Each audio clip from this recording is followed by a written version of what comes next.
আমি তো মাঝে মাঝে আশা করি যে আমার বই চলুক কিন্তু আমাকে না চিনুক পাবলিক। আমি আসলে যখন লেখালেখি শুরু করব ভাবছি তখনই থ্রিলারই লিখে ফেলেছি, কারণ সম্ভবত এটা ঝোঁক প্রত্যেকটা মানুষের। এটা কেউ মনে ঠিক করে লেখে না, যার ভেতরে যেটা আসে সেটাই লেখে। আমার ভেতরে থ্রিলারটা এসেছে, আমি থ্রিলারই লিখেছি। তো এই তো আর কি, এইভাবে, এটা কোনো প্ল্যান করে না আসলে। জনপ্রিয়তা আসলে উপভোগ্য জিনিস, কিন্তু এটা আবার মাথাও খারাপ করে না। এটার আবার একটা মানে কি বলে, ধারে কাটে ভারে কাটে কথা আছে না, এটা দুই দিকই আছে, খারাপ ভালো দুইটাই আছে।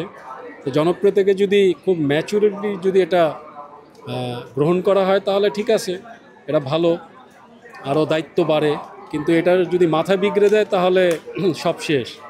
তো আমি মনে হয় এটাকে দায়িত্ব মনে করি, যার কারণে আমার মাথায় এখনও বিগড়ায় নেই, ভালো আছি এই জন্যে। হ্যাঁ, এটা ট্রিলজি, তো দুটো বের হয়েছে, 3 নম্বরটা বের করার পর এটা শেষ হয়ে যাবে এই বইটার ফলে মুস্কান জুবড়ি এখন কোথায় আছে এটা বললে তো স্পয়লার হয়ে যাবে, বিরাট বড় স্পয়লার হয়ে যাবে, কারণ ও কোথায় আছে এটি একটা ঘটনা। আর থ্রিলার স্পয়লার দেওয়া ঠিক না, তবে ও আমাদের সাবকন্টিনেন্টেই আছে, এটুকু বলতে পারি। এবং যেখানে রবীন্দ্রনাথ অনেক বেশি যেতেন ওইখানে এমন একটা জায়গায় আছে। এটা আগস্ট কিংবা সেপ্টেম্বরে বের হয়ে যাবে এই বছর।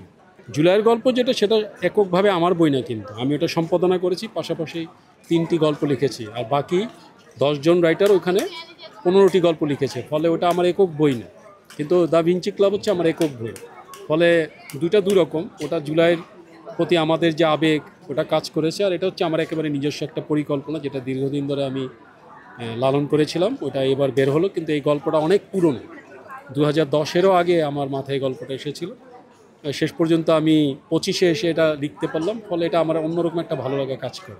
গল্পটা অনেক আগে, বললাম যে আমি নেমেসিস লেখার আগেই এটা মাথায় এসেছিল যে এইরকম বিষয় নিয়ে একটা গল্প লিখবো, আর্ট অ্যাক্টিভিশন নিয়ে।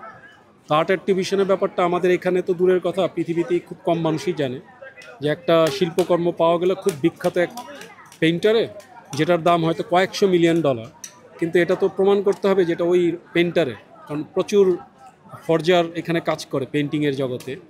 তো ফর্জারদের কাজ আবার খুব নিখুঁত হয়, ধরা যায় না। তো এইটা নিয়ে অনেক ক্রাইম হয়েছে পৃথিবীতে, অনেক ধরনের ঘটনা ঘটেছে।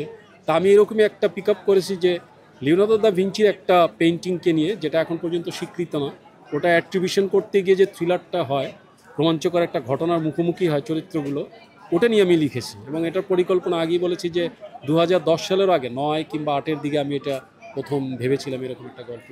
না না, আমি এই নিয়ে 4 দিন আসলাম, যেহেতু আমি প্রকাশকও, আমাকে অন্য অন্য বই বের করা নিয়ে ব্যস্ত থাকতে আমি মেলাতে খুব বেশি আসতে পারি না। শেষের দিকে আমি ফ্রি হই, যেমন এই যে আজকে থেকে ফ্রি, আমি বাকি 28 তারিখ পর্যন্ত আসবো হয়তো প্রতিদিন। এটাই তো ভালো প্রচারণা, লেখকদের তো প্রচারণা দরকার নেই, লেখকের বইয়ের নাম হলেই হয়। আমি তো মাঝে মাঝে আশা করি যে আমার বই চলুক কিন্তু আমাকে না চিনুক পাবলিক। না চিনলে একটা মজা আছে, সব জায়গায় ঘোরা যায়, চিনে গেলে তো বিপদ। মানুষ চেনে খুব, মানে হুমড়ি খেয়ে পড়ে, এটা তো ভালো কথা না আসলে, এটা তো এক ধরনের অভিশাপ মনে করি আমি। আমার বই চিনুক, আমার বই পড়ুক হুমড়ি খেয়ে, আমার দিকে হুমড়ি খেয়ে না পড়লেই হয়। তো এটা আসলে টুকটাক যে চেনে এটা ভালো লাগে, কিন্তু বেশি চিনলে আমার কাছে মনে হয় ব্যাপারটা আমি এনজয় করব। আমি আসলে লেখক হওয়ার জন্যই প্রকাশক হয়েছি, সুতরাং সবসময়ই লেখক। প্রকাশক পরিচয়টা আমার সেকেন্ডারি।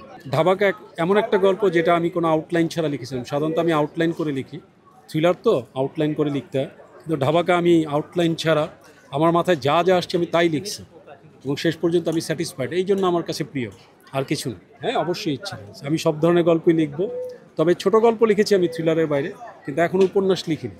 ভবিষ্যতে আমি উপন্যাসও লিখব।